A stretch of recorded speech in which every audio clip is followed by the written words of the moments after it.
मरने के बाद क्या होता है मैं आपको बताता हूं, सुन लो।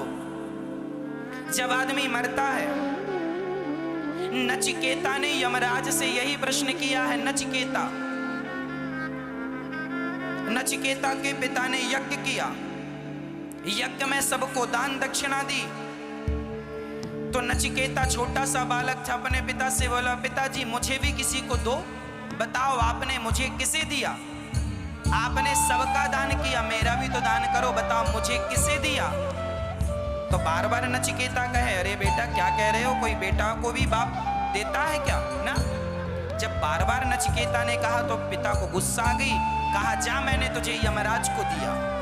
तो नचिकेता यमराज के पास चला गया और यमराज ने देखा हिसाब किताब, बोले बेटा भी तो तेरी मृत्यु का समय है नहीं और तू यमदूत यमलोक में आकर द्वार पर बैठा है। यमदूतों ने यमराज को बुलाया, महाराज ये बालक आया है मृत्यु लोक से, बड़ा तेजस्वी है, पराक्रमी है, कहता है मेरे पिता ने यमराज को दिया। तो नचिकेता ने कहा यमराज जी को बुलाओ। यमराज जी आए, यमराज जी के चरणों में गिर के नचिकेता ने कहा, महाराज मेरे पिता ने मेरा दान आपको कर दिया, मुझे स्वीकार करो।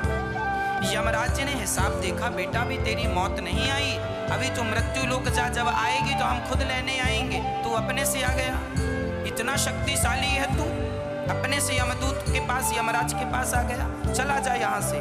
नचिकेता बोले मैं नहीं जाऊंगा। यमराज जी बोले अच्छा एक काम कर, जो तू मांगेगा मैं दूंगा, पर यहाँ से चला जा, क्योंकि यहाँ मुर्दों मरे हुए की एंट्री है, जिंदा की एंट्री नहीं। शरीर त्याग चुके हैं, यहाँ सूक्ष्म शरीर की एंट्री है, स्थूल शरीर की एंट्री। शरीर दो प्रकार के होते हैं, एक शरीर ये होता है जो आपके सामने बैठा है बोल रहा है, एक शरीर वो होता है जो सपना देखता है, हमारे सो जाने पर हम हरिद्वार और काशी और वृंदावन घूमते हैं, वो शरीर सूक्ष्म शरीर होता है। यमदूत उसी शरीर को पकड़ कर ले जाते। तो नचिकेता ने कहा कि मुझे वरदान दोगे? हाँ हाँ बेटा जो मांगेगा सो ले ले, पर यहाँ से चला जा। तब नचिकेता ने यमराज जी से कहा, महाराज मुझे ये बताओ कि मरने के बाद व्यक्ति के साथ क्या होता है, ये पूरी कहानी मुझे समझाओ। ये बात यमराज जी ने आज तक किसी को नहीं बताई, पहली बार नचिकेता को यह प्रसंग सुनाया है।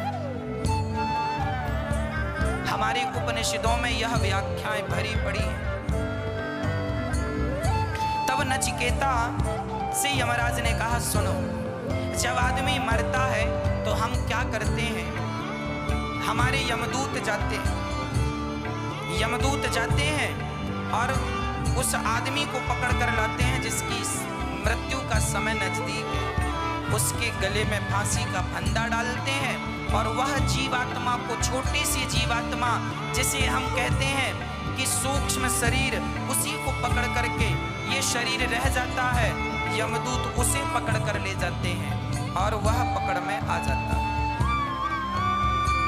है ना, वह पकड़ में आ जाता है, ले जाते हैं।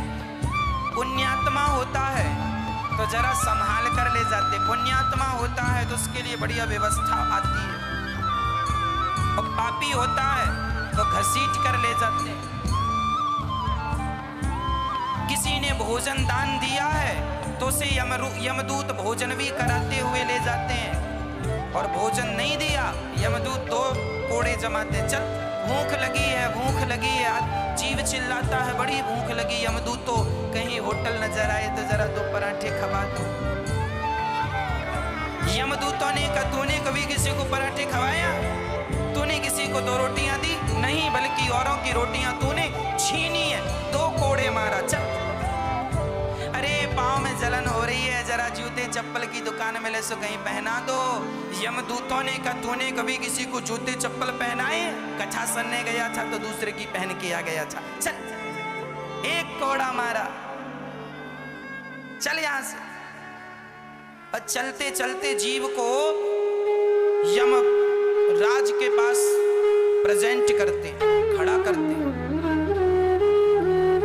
यमराज के सामने जब खड़े हुए तो डर जाता है ये जीव। यमराज जी ने कहा बैठ यहाँ पर। यमराज जी बैठते हैं और अपने बाजू में उसे बिठा लेते हैं, और सामने वहाँ एक बहुत बड़ी टीवी लगी है। उस टीवी में आपने जन्म से लेके मृत्यु तक जो जो किया सब रिकॉर्ड कर लेते हैं। यमराज जी भी बड़े चतुर हैं, सब पूरा वीडियो बना के रखते हैं।